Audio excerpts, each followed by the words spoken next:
Hi, it's Howard from Apex Plumbing. It's another time for a video here. It's Thanksgiving Day. We've made ones other years, so it's time to do it again. Today I want to talk about a water heater. This is the water heater that didn't explode, but it's got some interesting things. It's been overpressurized. If you look here, the nipples on the top are pointing in a little bit. They're supposed to be straight up and down, of course. And the other thing that you could notice is this vent is normally even with the top of the water heater. It's pulled down about 1.5 inches. And so we're going to talk about what could have caused this. Let's look down here. We have removed the burner assembly, but if you look inside of here, these are bulged down. Those should be up about 2 inches more, and it should be a nice even concave shape.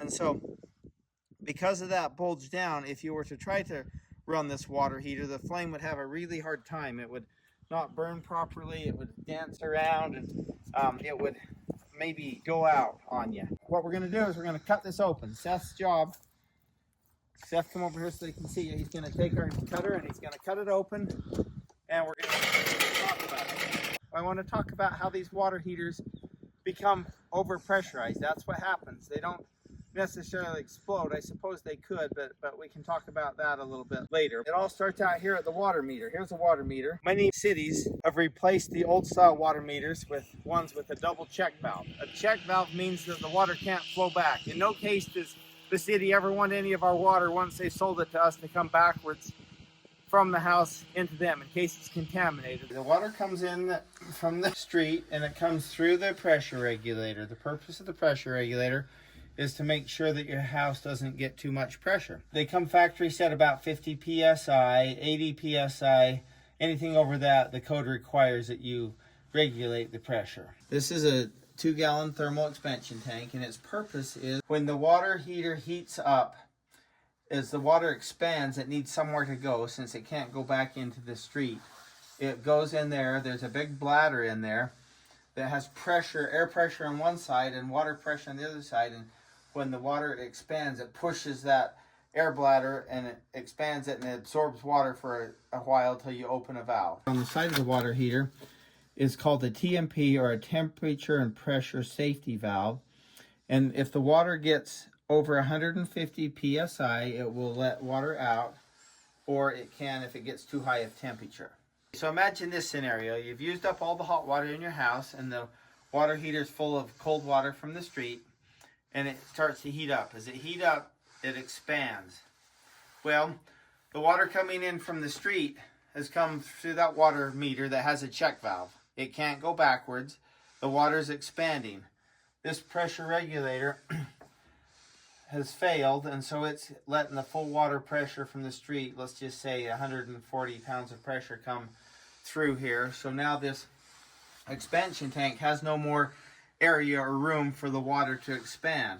It may come out this TMP valve, but if there's too much hard water in there, or it's not a high enough pressure, the water expands and it has nowhere to go because this has failed, and so now it starts to bulge that tank just a little bit. This cycle could happen over and over, day after day, and little by little that tank expands and bulges and gets bigger, the water heater tank I'm talking about, and that would make it fail. It could leak, or it could just bulge it. We got the top off of it here, and what you can see here, now that it's removed, see how this is uneven bulged? This is kind of at a weird angle. That should normally just be a gentle concave curve up to here, but we think that whole center tube got pulled down that way 2 inches. Generally, we'd expect this to be a nice gentle concave starting here and concaving in, so this whole tube's moved down a couple inches and pulled all that with it.